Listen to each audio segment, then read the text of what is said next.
Bom dia, a aula de hoje é sobre estequiometria.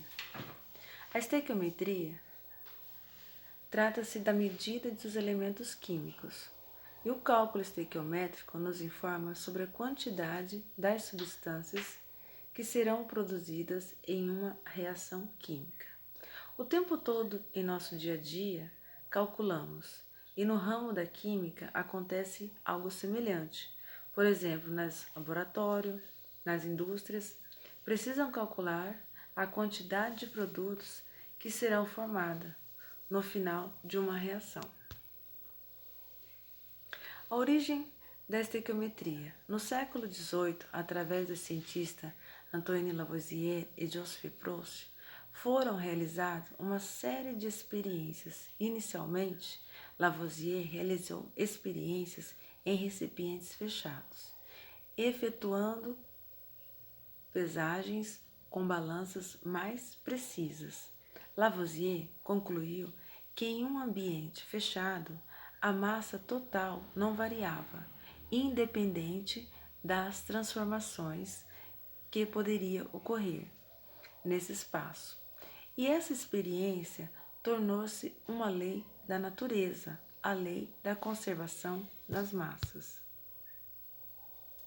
Na mesma época de Lavoisier, Joseph Proust, efetuando também uma grande série de pesagens e experiência, chegou à conclusão que uma determinada substância composta é formada por substâncias mais simples, unidas sempre na mesma proporção, em massa.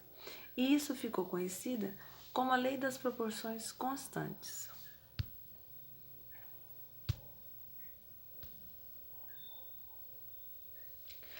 As duas leis, tanto de Proust como a de Lavoisier, são denominadas leis ponderais, porque se tratam de massas de substâncias envolvidas, e essas leis marcam o início da química como a ciência.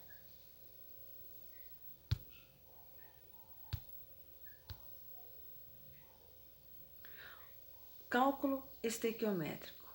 Os cálculos estequiométricos estabelecem regra de 3, em que misturamos as quantidades de mols, massas em gramas, volumes gasosos e números de Avogadro. Existem regras fundamentais para a realização das equações. Primeiro, escrevemos a equação química.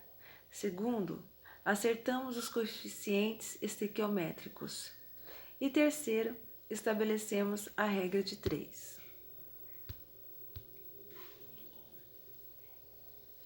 Um exemplo de cálculo estequiométrico. Quando queimamos o metano, o principal componente do gás natural na presença de oxigênio, se produz o dióxido de carbono e água. O primeiro passo para montar a equação é separar essas substâncias envolvidas como reagentes e produtos.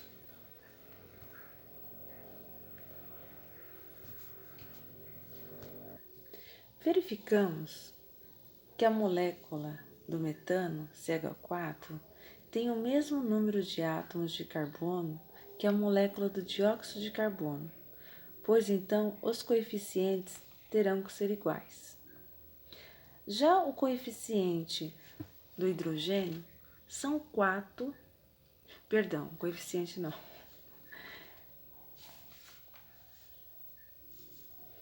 Dos reagentes da molécula de CH4, é apenas 2 hidrogênio no lado dos produtos, na molécula de H2O.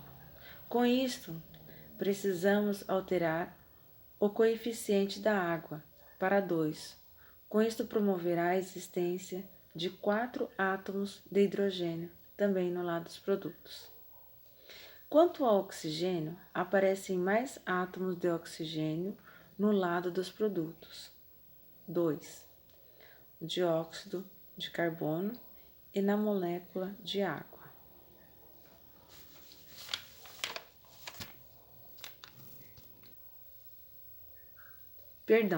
Quando eu digo tem 4 coeficientes do lado dos reagentes, na verdade, são 4 átomos de hidrogênio, né, na molécula de metano, e apenas 2 hidrogênios do lado dos produtos, da molécula de água. Com isto, precisamos alterar o coeficiente da água para 2. Com isto, promoverá a existência de 4 átomos de hidrogênio também do lado dos produtos. Agora, com uma equação química balanceada e quantidades de átomos são as mesmas nos reagentes e produtos, calcularemos a quantidade das massas envolvidas na reação. Observamos então que a molécula do CH4, metanol, tem 16 gramas e o oxigênio 32 gramas nos reagentes. E nos produtos, o dióxido de carbono tem 44 gramas e a água 18 gramas. Agora, vamos multiplicar as massas moleculares obtidas pelos coeficientes estequiométricos, que é considerado como um mol. Temos 1 mol de CH4, 16 gramas, e 2 que multiplica ao oxigênio. Então, são 2 vezes 32 gramas. Na parte dos produtos, temos dióxido de carbono, 44 gramas, mais 2 mols de água, que dará 36 gramas. Observamos que a quantidade da massa são as mesmas nos reagentes e nos produtos, o que justifica a lei de Lavoisier. Nesta aula, vocês utilizarão o aplicativo PET, um simulador, onde aprofundarão a compreensão dos conceitos estudados. Abrindo o aplicativo, vocês selecionarão a opção Balanceamento Químico e encontrarão, ao final de cada exercício do simulador, aparecerá uma carinha feliz amarela, onde vocês terão que printar e adicionar a lista de exercício. Vocês têm alguns exercícios para fazer, e com esse exercício, espero que vocês saibam identificar as substâncias de reagentes e produtos, átomos, moléculas e suas quantidades em massa. Obrigada.